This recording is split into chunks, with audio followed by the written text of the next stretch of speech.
বাচকম নিত্যম মৎকথা শ্রবণে রতম মৎকথা প্রীত মনসম নহম রক্ষামি তম নরম। আমি তার হাত কখনো ছেড়ে দিই না। লাস্ট প্রত্যেকটা শ্লোকের তো চারটে করে পাদ, 1 2 3 4। 4 নম্বর পাদে কি বলছে? নাহম তক্ষ্যামি তম নরম। আমি তার হাত কখনো ছেড়ে দিই না, কখনো ছেড়ে দিই না। তাহলে কার হাত কখনো ছেড়ে দিই না? সেই সমস্ত মানুষের হাত ছেড়ে দিই না। তাহলে কি? তিনটে কথা। 1 নম্বর মত কথা বাচকম নিত্যম, যারা রোজ রোজ আমার কথা বলে।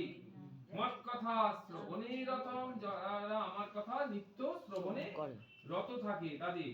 আর মত কথা প্রীত মনসম, যারা আমার কথা শুনতে বলতে করতে জানতে ভাবতে প্রীতি লাভ করে, আনন্দ পায়। তাহলে এতগুলো কাজ বলতে পড়তে শুনতে যারা আনন্দ পায়, আমি কখনো তাদের হাত ছেড়ে দিই না। এটা হলো ভাগবতী মাহাত্ম্যের কথা। ঠাকুর সীতারাম দাস এটা তুলেছেন। তুলে তিনি কি বলছেন? তার মতো করে বলছেন, মোর কথা নীতি নীতি যেই জন বলে, আমার কথায় প্রীতি যে লভে অন্তরে, আমি নাহি ত্যাগ করি কবু সেই নহে। আমি কখনো তাকে ছেড়ে দিই না। তাহলে এইগুলোর মাধ্যমে, এই সমস্ত বাণীর মাধ্যমে আমাদের কি নির্দিষ্ট হয়ে যাচ্ছে? ঠাকুর আমাদের কাছে আছেন, আমাদের ধরে আমাদের কাজটা, আমরা কাজটা আমাদের নির্দিষ্ট হয়ে যাচ্ছে যে আমাদের কি করতে হবে, আমাদের কি করা উচিত, কোনটা আমাদের শাস্ত্র, এইটি নির্দিষ্ট হয়ে গেছে। তাই বলছে, মোর কথা নীতি নীতি যেই জন বলে, আমার কথায় প্রীতি যে লভে অন্তরে, আমি নাহি ত্যাগ করি কবু সেই নহে। আমি কখনো তাকে ছেড়ে দিই না, কখনো তার হাত ছাড়ি না। মোর নাথ করে না। এবার এই তিনটে লাইনে কি বললেন তিনি? এই তিনটে লাইনে তিনি কে? তিনি নারায়ণ। এই যে তিনটে লাইন, বাংলা তিনটে লাইন, এই তিনটে লাইন কিভাবে বললেন তিনি? নারায়ণের হয়ে, যোগস্থ, নারায়ণের হয়ে নয়, নারায়ণ হয়ে। নারায়ণ হয়ে, হ্যাঁ, তাহলে তিনি তখন নারায়ণ হয়ে নিজের স্ব-অবস্থানে রয়েছেন। গুরু নারায়ণ। অবস্থানটাকে কি বলা হয়? স্বরূপ অবস্থান। স্বরূপ অবস্থা। তাহলে প্রথম তিনটে লাইন দেখো, প্রথম তিনটে লাইন ভালো করে জিনিসটা বুঝে নাও।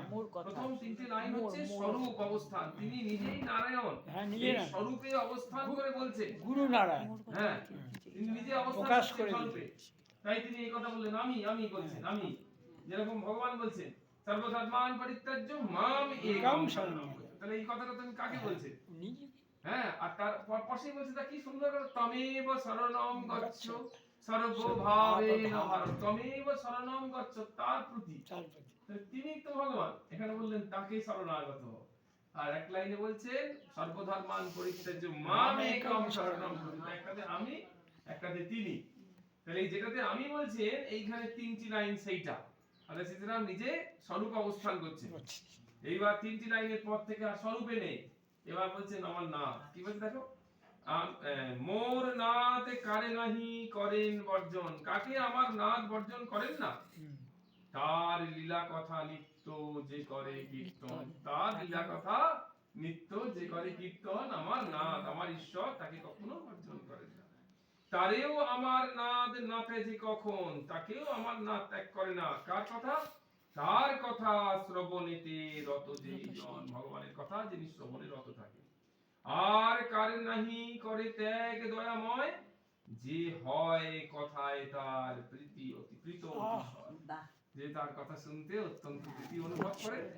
এই লাইনগুলো সব জনার্দন চট্টোপাধ্যায়ের লেখা। এই লাইনগুলো সব জনার্দন চট্টোপাধ্যায় লিখছেন। হ্যাঁ, তাহলে একটা বোঝা যাচ্ছে কথা।